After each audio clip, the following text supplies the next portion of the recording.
Regarder vers hier pour mieux nous éclairer aujourd'hui, ce pourrait être le titre des 2 chroniques enregistrées à la mi-novembre 2015 sur l'indignité nationale par Pierre Mazato.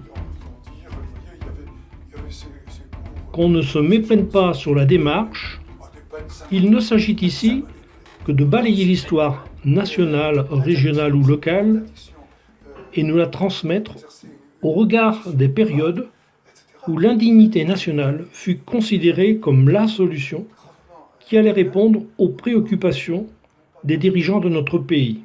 L'événement qu'on vient de connaître repose un certain nombre de problèmes concernant la nationalité, l'identité, des choses qu'on avait l'habitude de considérer comme un petit peu théoriques, intellectuelles, disons, philosophiques même, sociologiques.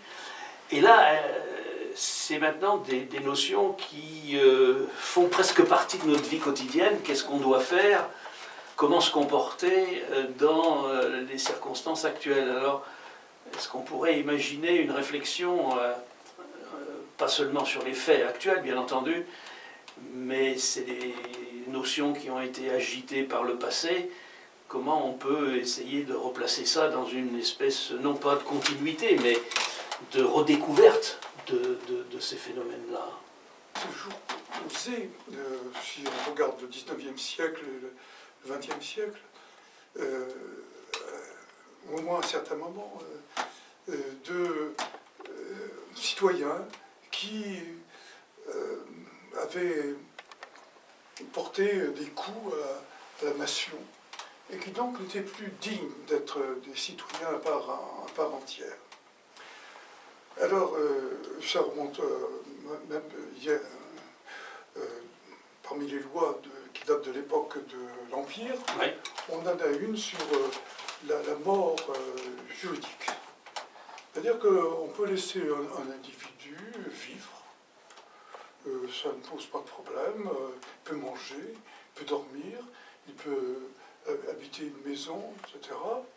Mais il n'a plus aucun droit. Il ne peut pas se marier. S'il est marié, il y a automatiquement un divorce. Et il ne peut pas tester. Il ne peut pas exercer un certain nombre de professions. Il ne peut pas être médecin, il ne peut pas être avocat. Et Enseignant. Enseignant, bien entendu. Et il est mort. Il est mort du point de vue de la loi. Il n'a plus la capacité ordinaire d'un citoyen. On voit bien qu'il y a des cas où ça a pu être utilisé pour des raisons assez simples. Par exemple, voici quelqu'un qui est dans le coma. Officiellement, il est toujours vivant. Mais il n'empêche qu'il peut avoir il peut recevoir une succession. Et on ne peut pas imaginer qu'il soit participant à cette procédure, etc. Donc, cette disposition de l'époque napoléonienne ont survécu pas mal. Hein. Et on peut dire aussi que c'était plus méchant, mais à de certains moments, on a restreint les capacités des citoyens du point de vue juridique ou du point de vue politique, du point de vue électoral surtout. Par exemple, il y a une période sous la Seconde République où on va dire que pour voter, il faut résider depuis 6 mois ou plus dans une commune, quoi. Donc on exclut de facto un certain nombre de citoyens de leur pouvoir électoral. Et je crois qu'il y a un moment qui me paraît très grave, c'est lorsque le maréchal Pétain, enfin le gouvernement du maréchal Pétain, promulgue le statut des Juifs. Telle qu'elle est présentée, la première loi sur le statut des Juifs, elle fait l'admiration de Monseigneur Piguet, qui pourtant c'était injuste parmi les nations, etc. Évêque de Clermont. Évêque de Clermont.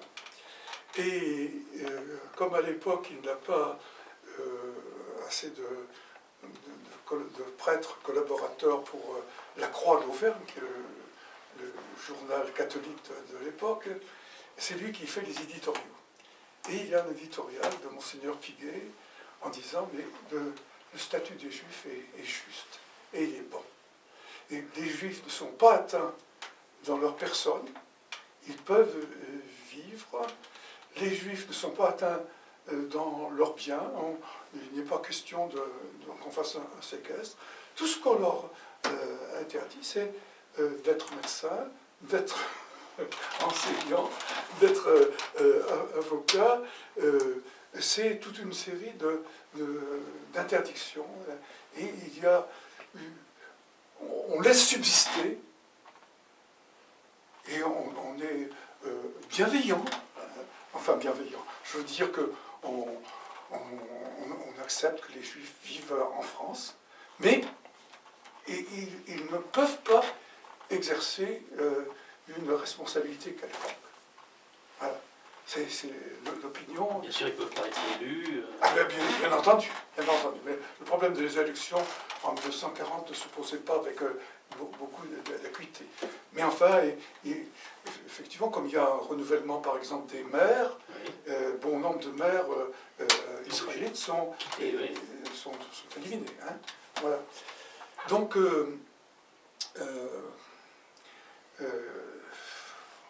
il y a eu là une exclusion, parce que avec les fantasmes de l'époque, on imaginait que les Juifs étaient ceci, étaient cela. Bon. Ils sentaient un risque, quoi. C'était un risque.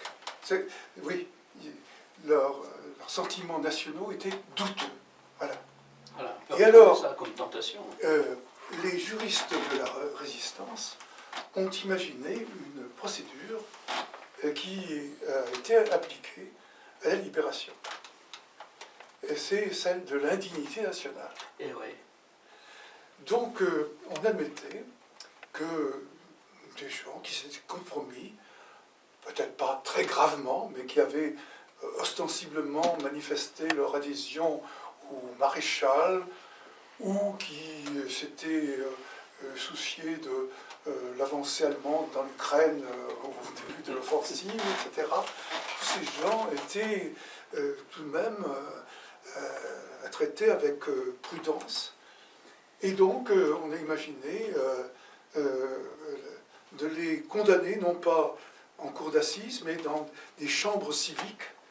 Et la sanction était la dégradation, enfin, l'indignité nationale.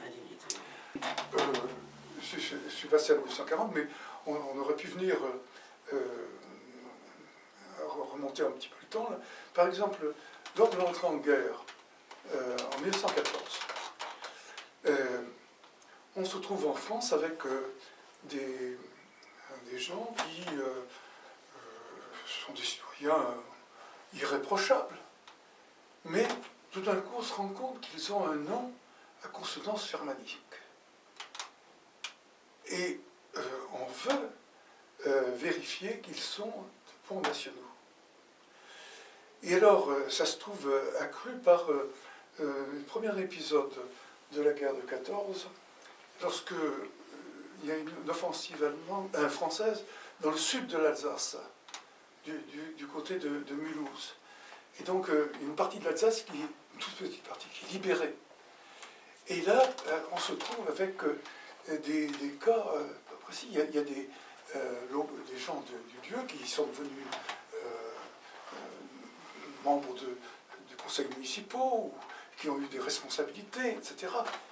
Et ce sont des gens qui ont parfois prêté serment à l'empereur. Alors, est-ce qu'on va les considérer comme des citoyens français ordinaires? C'est le doute, il faut vérifier. Donc, qu'est-ce qu'on fait? Eh bien, tous ces gens, on les arrête et on les met dans des centres qu'on appelle des centres de concentration.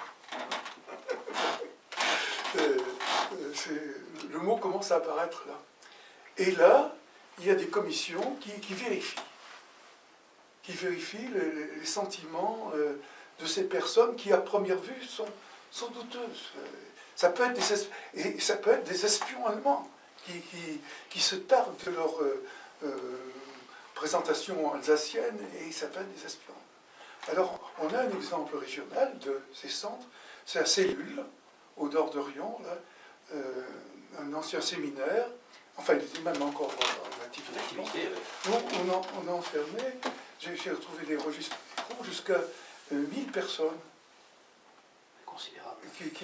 Qui sont passées là. Il y a plusieurs milliers de personnes, mais à un certain moment, l'effectif présent à leur H était de 1000 personnes. Et alors, les commissions opéraient, et lorsque, par exemple, il y avait des Alsaciens qui semblaient être de bons nationaux, bien français, alors on leur donnait une existence un peu plus douce.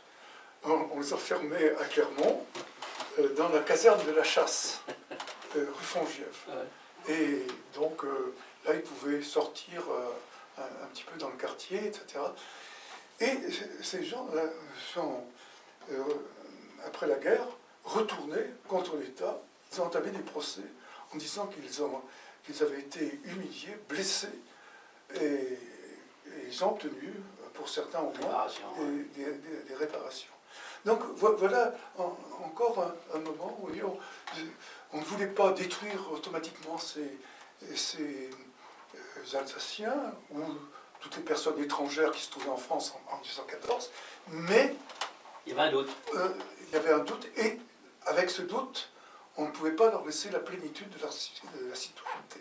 Mes commentaires étaient de dire, oui, finalement, on a dit qu'à la Libération, il y avait eu des choses odieuses, des exécutions sommaires, que les fusillades étaient monnaie courante après un passage dans des tribunaux, dans des cours d'assises ou des tribunaux militaires. Bon, voyons, on a été beaucoup plus raisonnable, semble-t-on dire. Vous voyez, il y avait ces cours, ces chambres civiques qui condamnaient à des peines symboliques. Peines symboliques, oui, mais là aussi. Peine quand même. Interdiction d'enseigner, interdiction d'exercer une profession libérale, etc.